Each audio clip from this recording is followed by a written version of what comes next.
Indeed. Hi, I'm Marshall Manson. I'm the Director of Digital Strategy here at Edelman in London, where it's a lovely gray day. It's nice to be with you this afternoon. I want to make 3 quick points as we think about social media and online communications in the UK and elsewhere in Europe and around the world. The first is, and Wolfgang alluded to this, there aren't any borders online.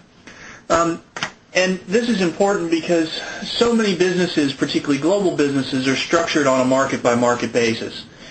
And so often when clients come to us and we're working with them to develop programs, they say, well, we really want a social media program for Spain or for the UK or for Italy. And, of course, the reality is that there aren't any borders. The only real distinction that you make in terms of how people interact with one another is on the basis of language. And so, you know, as these business structures that are clearly from previous thinking, I think, are going to have to evolve in the coming years to think more about languages and less about specific market distinctions. Secondly, the point that social media has evolved differently in the UK than it has in other places. In the US, the web evolved from the Web 1.0, very static, through blogging, which really was the first, I think, widely adapted form of social media, and now increasingly with people using social networks. In the UK, my own sense is that the market skipped that middle step, that blogging really hasn't caught on here as much as it has in other places, but that's okay. People are just as connected, just as wired, and the fundamental changes in communications where we see people more connected and more conversational and expecting different things from institutions are just as true in the UK and the US. It's just that the technology where those things come to fruition is a little bit different. And the last point I want to make is about communications generally, and that is to say that so often we see, particularly marketing communications, being led by the advertising. And that's great. That's been the model for a very long time. But as we develop social media communication strategies, it's very difficult to develop those in a way that's one-off, that's one thing and finished and on to the next thing. As John was saying in Asia, it's really important for us to focus on building relationships. And you can't do that with one piece of content and then nothing more to say. So we're trying to focus more on storytelling and thinking through narratives. And obviously good ad campaigns do that too. But we really want to help our clients think about not just what are we talking about today or tomorrow or next week or next month, but also down the road, so that we can even plan out and think through what's the conversation that we want to have with a given audience over time. Increasingly in the UK, that's something we're doing not just in the digital space, but more broadly as well. And I think it's an important trend for all of us as communicators to focus on in the coming months. On to the US. Thank you, Marshall. This is Monty Lutz in Washington, D.C., and I'm Vice President of Digital Public Affairs in the D.C. office. And we focus a little bit differently from what the rest of the speakers have talked about. I'm going to speak just directly about public affairs and looking at the political campaigns using social media, and then Steve is going to talk more broadly about trends in the U.S. What we've really seen in this election cycle is experimentation with social media.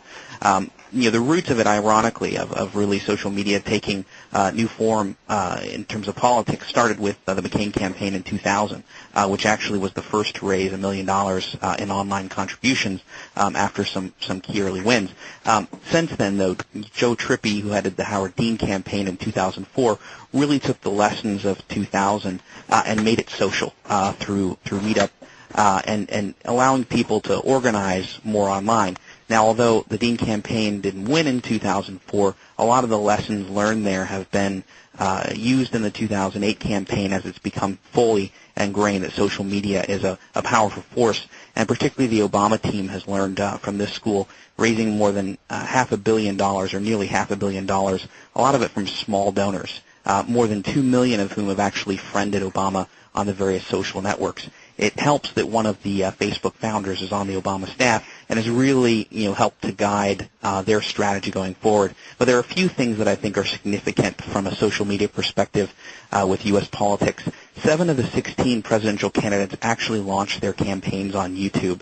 And with respect to Obama, he not only had the launch there, but almost lost his candidacy on YouTube as well, where you had scandal talking about Reverend Wright with the YouTube videos that were posted there, and it became quite a scandal, but they also were helped by social media because the campaign was able to react very, very quickly and to post responses directly to the same platform and have people actually go from the original video to the campaign's follow-up and response video, and it became quite popular. 30 million people actually watched the videos on YouTube, and it really became a kind of saving grace for how you can use social media platforms to not only have a scandal launched but answered and resolved within the campaign. A couple other things that are significant.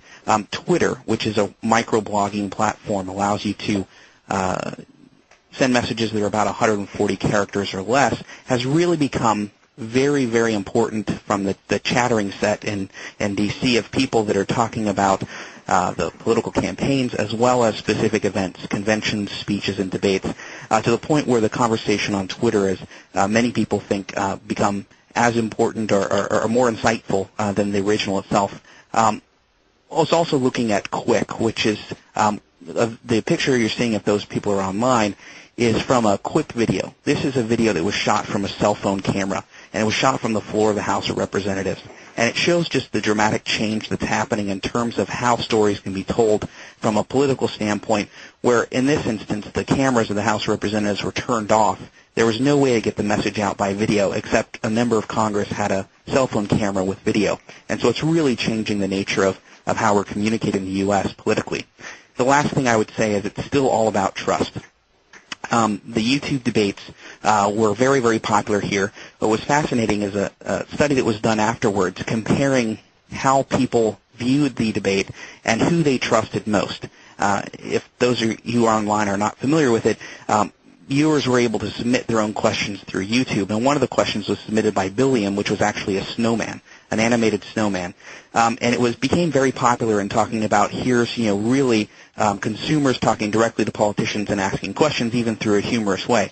What's fascinating though is that when a study was done after the YouTube debates that looked at who would you trust more, Anderson Cooper, who moderated the debate, or Billiam the Snowman, actually people chose Billiam the Snowman as a more trusted voice out of the YouTube debate. So it's just a really interesting look at how trust is playing out in U.S. politics and social media.